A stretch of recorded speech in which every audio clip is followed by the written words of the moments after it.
Hey, gang, welcome back. It's Glenn Ammonium here, and with another podcast. I guess I wanted to talk about something I didn't touch upon in a previous video about work-related stress.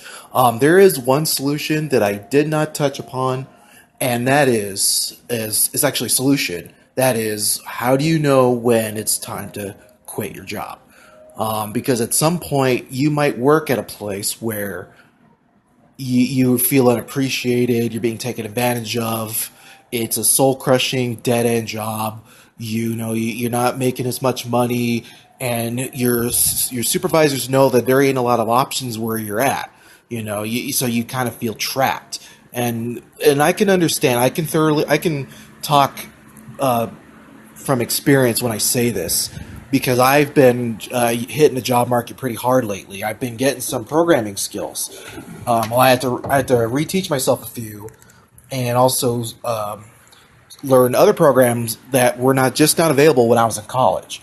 I actually started applying, but one thing I've noticed is that the job market for programmers is starting to get a little saturated, especially with entry level work. You got all these program dev camps that come out. They churn out, a small handful of junior programmers, entry level programmers. But see, the entry level programmer jobs, that part's saturated.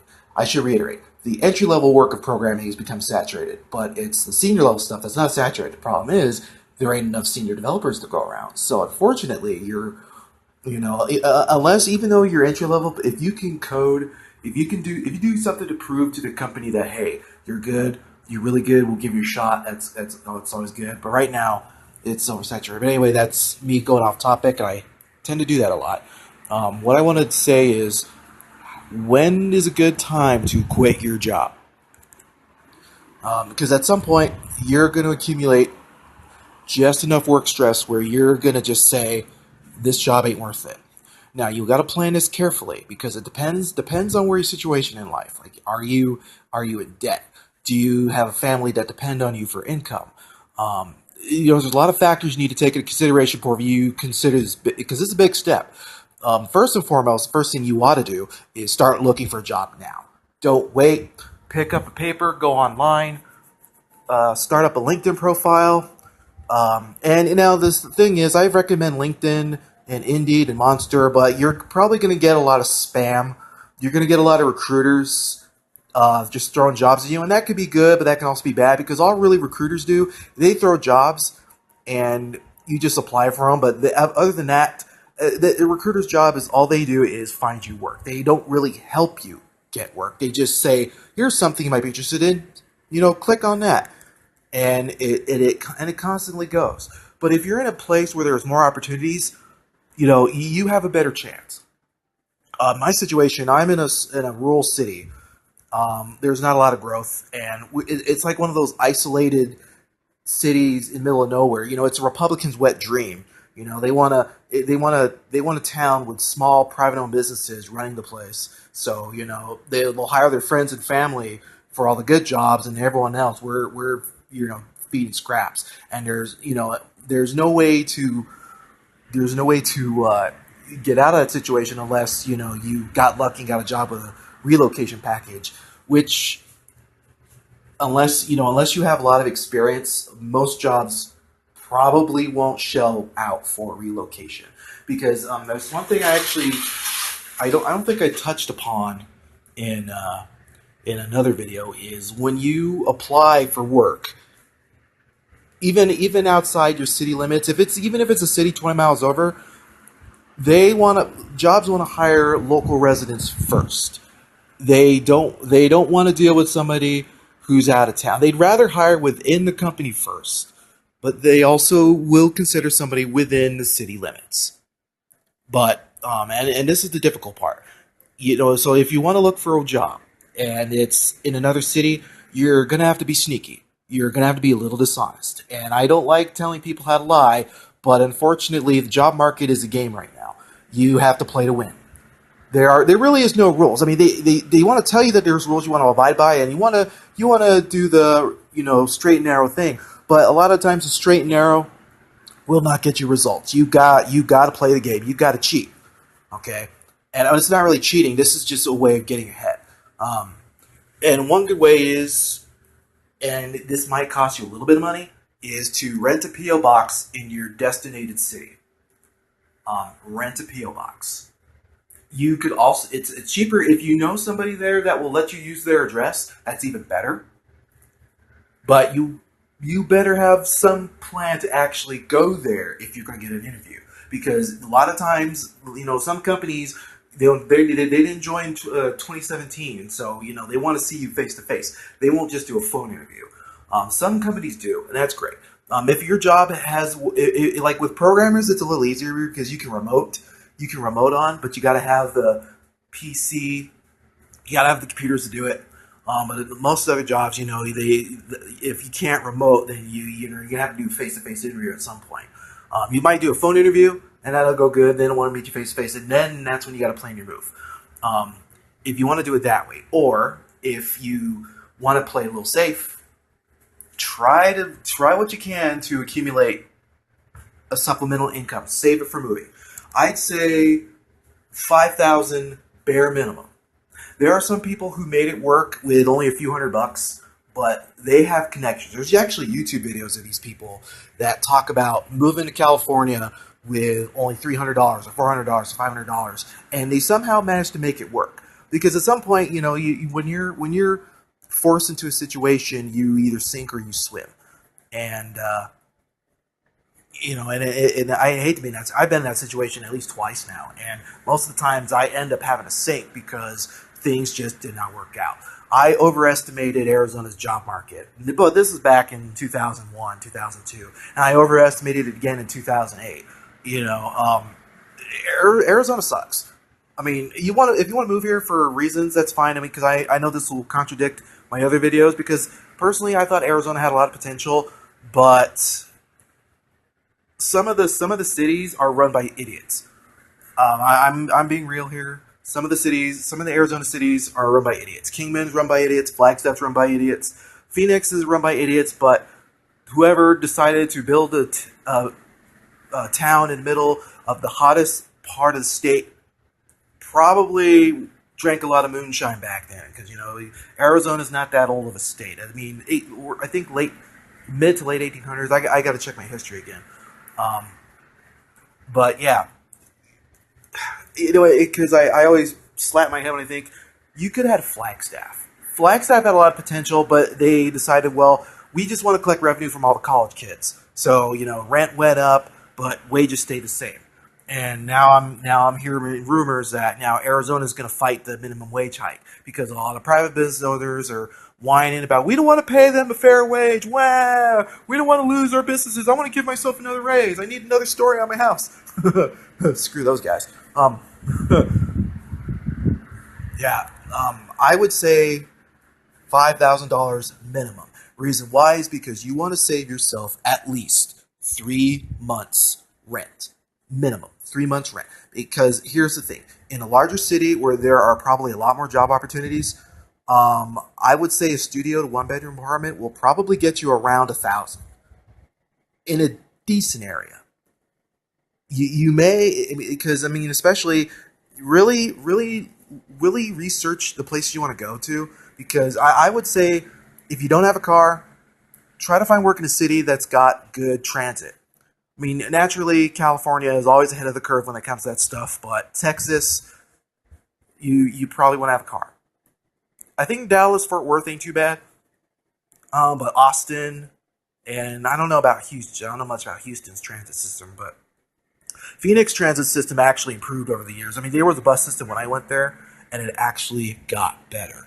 Um, but still, you still have to wait around for the bus, and especially in your middle of the blistering heat, and it will cost you money eventually, or over time. Is what I'm trying to get at. Is you want to consider these things, because I know there's still a lot of people, especially in millennial age. It's expensive to get a car these days. And there, like my experience with Arizona is I feel like our cars in Arizona are a lot more expensive, like inexpensive, or needlessly expensive. Excuse me. Um, Although they give you options to buy a car online, I think you have to pay all of it up front, and nobody's going to have $15,000 to $20,000 cash up front. Um, But at the same time, it'll save you the hassle of haggling with the dealerships who balloon the car prices up and then they tack a bunch of extra crap in there. So you end up paying far more than what the car's worth is. And plus, they try to make you sign a loan. They won't let you pay up front with cash. Some of them will, but I've seen car dealerships where you have the cash, but they're like, "Oh no, you got to sign this loan because that's our policy." No. By the way, car dealerships they try to make you sign a loan because they get commission for every time you make a monthly payment. They get a cut because if you buy the car outright, they lose that cut. The salesman lose that cut. So they try to because you would think that they want to make a sale by selling a car outright, but the salesman lose the cut. The only person that benefits is the guy running the dealership. See, the old trickle down economics that the Republicans are so fond of. They like a trickle down because the ones at the top get to make the money, and everyone working for them they scramble for peanuts. Oh my god. Yeah, you could probably tell I'm not a big fan of Republicans. I'm not a big fan of most of the corporate Democrats either, but I hate Republicans even more because of some of their ethics. And that and the religious right can go screw themselves. Anyway, that's off topic. So let's see what I covered. What did I cover? Yeah, if you want to look for work, because the reason why I'm suggesting out of town first is because you never know. If you're in a good city with a lot of work where you're at, just take the plunge. Start looking. I would advise not looking for jobs at work because I know a lot of companies have a anti-job hunt policy. Because they don't want their demoralized workers looking for work somewhere else because that's when they'll give you the pink slip. See, another tip is try to keep your job until you have another job lined up because as stupid as it sounds, if you're currently employed, it looks better to the HR drones. It looks better. They're going to see that you're still employed, you're not unemployed because when you've probably heard this now, but if you're unemployed, your chances of getting a job are actually lower. Because even though you're hungry to find work, for some reason they'd rather take somebody who's already employed. It's a stupid. The reasoning behind this, from what I've read, is because it shows that you can keep a job. It's the stupidest reason in the world. People get laid off all the time, but what's funny? HR people have like these seminars that they go through, and it actually tells them how to treat employees like trading cards. There's actually stuff I've read online where they go to these yearly seminars. It's like this huge convention with all the HR people, and the tricks of trade benefit more of the company and not the employee. They give you employee handbooks. They do the usual code of conduct, how to treat each other. But usually when a complaint arises, their job technically they're supposed to help solve the problem. But a lot of the times, HR is like the wall. They're the wall between you and management. And chances are, a lot of times, even if management does something horrendous, it's the onus is on the employee, unless it's something really bad that's detrimental to the company. And then sometimes someone in management will end up paying the price, but it's rare. I've never seen it happen. You'd have to do like something stupid like have an affair or something, and it got in the paper. But anyway. You want to try, and I know you're probably itching to leave this job. I mean, if you do get fired, that's unfortunate. But at the same time, if you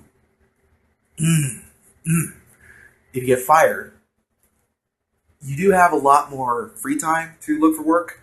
Oh, actually, speaking of free time, if you end up moving to a new city anyway, and you have a few $1,000s saved up, take any job you can right now. Don't rest on your laurels and wait till your dream job comes. Take a night job. Take a night or weekend job. And here's why. Because most companies will only perform interviews during business hours on weekdays. This is very important, especially millennials. And I know you don't want to work nights because that's when, you want to party. You want that, because you work during the day. You don't work during night. You don't work during weekends. It's abnormal. It doesn't work out. But because if you take a day job while looking for work, that means you're going to have to take time off from your day job to go to interviews. And whoever you're working for may not like that. They're going to look at you they're not cross-eyed, but like side-eyed and say, you just started working here, now you want to leave us? No. Get a night job. Get an evening job. Work evenings like 3 to 3 to 11 or 2 to 10, or weekends we work whatever hours they give you. Because, and I know you don't, for some reason it's wired in our heads that weekends are not for working, unless you're medical, which you kind of don't have a choice, because nurses and doctors, they got to work all around the clock sometimes. Or you're in a profession where you have to work weekends, or you work for the government. You're lucky you get weekends and holidays off with pay. But of course, those jobs are a lot harder to break in, and it's a pretty cushy gig. Um, I would like to know what it's like to work in a job where you're not having to rely on so much brain power and all that extra stress and dealing with coworkers who want to make your life living hell because they can't do their jobs, which means you can't do your job right. And then you got management who's constantly nitpicking over stupid things and making you clean their bathroom. But that's another story. Um, I would suggest, yeah, take a night job, take a weekend job. Just suck it up until you get your interview, because this way you can land your interviews without any conflict whatsoever, and also this will supplement your income that you saved up. Now, if you're having a hard time saving up money, maybe you're in debt, maybe you have some medical bills or student loans or whatnot. And I don't want to suggest this. I hate this to do this, but you may have to get a supplemental income somewhere else, maybe a second job, a weekend job. But just save that money from the weekend job. Save it. It might take you a couple more months, a few more months. And I know I'm asking you to endure your crappy job until you save up money. But I'm trying to give you helpful, reasonable tips. Especially if you're in a situation where you want to leave and there's no options nearby. Um, you know, it, and sometimes weekend jobs can be hard to come by. You'd be surprised. I would probably avoid Craigslist, because Craigslist, depending on where you are, tends to be scummy, tend to be seedy, private jobs that probably won't pay you well and expect you to. They probably won't even pay you at all. Like I've actually had a friend of mine who went to work for a small family-owned painter company. Well, he didn't get paid for a couple weeks. Turns out they weren't good. They just weren't going to pay him. He basically worked 80 hours over a span of a week and a half, and they did not pay him, and he quit. And they basically tried to sue him, and it's like, dude, they're trying to sue you for unpaid, but they can't. They legally couldn't do that. They never pursued it. Um, and it's a sad state of affairs. It's like I keep having people tell me that it's becoming an employees market, and it's like, no, it's not. No, it's not. Stop watching Fox News. Stop watching right wing talk radio, because they're telling you a bunch of crap. It's still an employer's market. In some places it is. Maybe in places like California, New York, and maybe small parts of Texas, Washington, where the ball's in the employee's court, because there's just more options. In a place like Arizona or some of these Bible Belt states where there's not a lot of opportunity, it's still an employer's market. See, when they suffocate the job market like that, it can make things rough. Especially in those right to work states. What's interesting is Nevada's not as bad as I thought it would be. There's definitely a lot of opportunity there, but there's been a lot of shifting changes. There's been a lot of progress with programming jobs, and commute's not that bad. And plus, there's definitely an active nightlife if you're into gambling, but you're not even gambling. Just go to the Strip. There's so much to do at the Strip. I actually thought of living in Vegas a couple times. It looks like it'd be a lot of fun. I mean, but then of course, going to the Strip every so often will probably get old, and then you realize there ain't a whole lot going on in Nevada. You kind of wish you were in California, where you're near the beach. But then you got to deal with the crazy cost of living and get smog emission on your car, because I don't think my car's got it. I think my car would have to either pay a fine or get it impounded, and I have to settle for getting a Prius or something. And oh god. I mean, as much as I'd love to move to California, because I was born in California, Fresno. I know Fresno's not a good place anymore, but I've always felt like a California native. Like I could never fit in, especially in Kingman. I could never fit in with this whole lifestyle. I tried, but you never really feel accepted. They never really accepted me into their fold, because I'm not part of that demographic. I don't just line up and believe. And that's the thing that gets me with like a lot of the religious people, is they want you to just have blind faith. And it's one thing to have blind faith, but it's the point where you're ignorant to a fault. And I can't do that. I'm not trying to knock people who are religious, but it is what it is. So yeah, I guess this has actually lasted longer than I thought it would. It's already 20 minutes. But I just wanted to give some insights about what you want to do if you want to leave your current job. Because I understand work stress is a pain. It can affect your health at some point. It might affect your mind. I'm dealing with it right now, and I found some solutions that even though they haven't worked for me, it's worked for other people. I'm in a situation, mostly financial, where it's hard for me to save up money.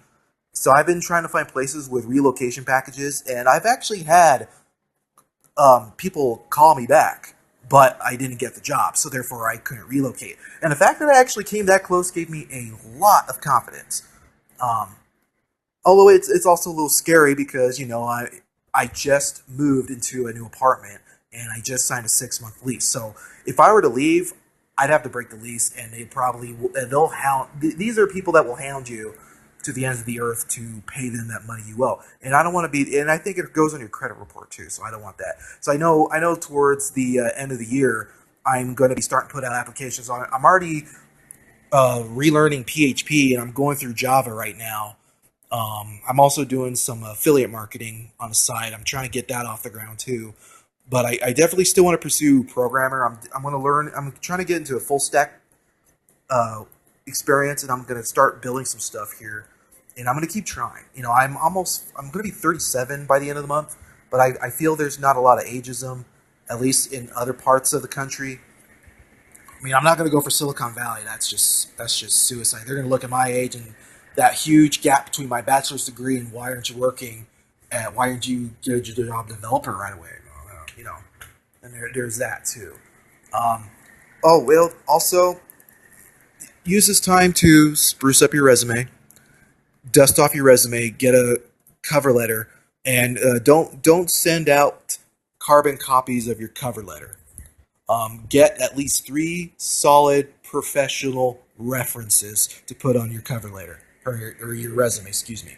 And because see, you put three friends on there, but they got to be professional. And also, but bonus points if you can get them on LinkedIn somehow.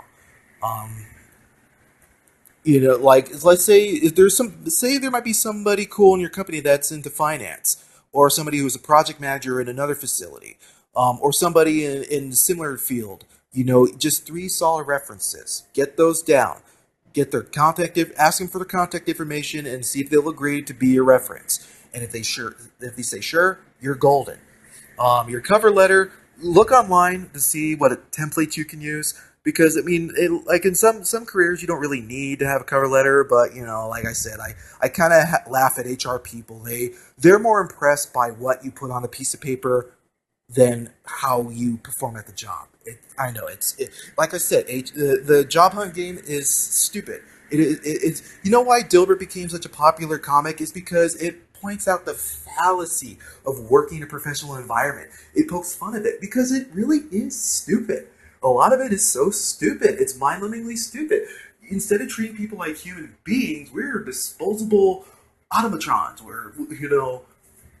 And some of those people in HR, and I'm not knocking everyone in HR, but there's some of those HR folks, they are way too into themselves.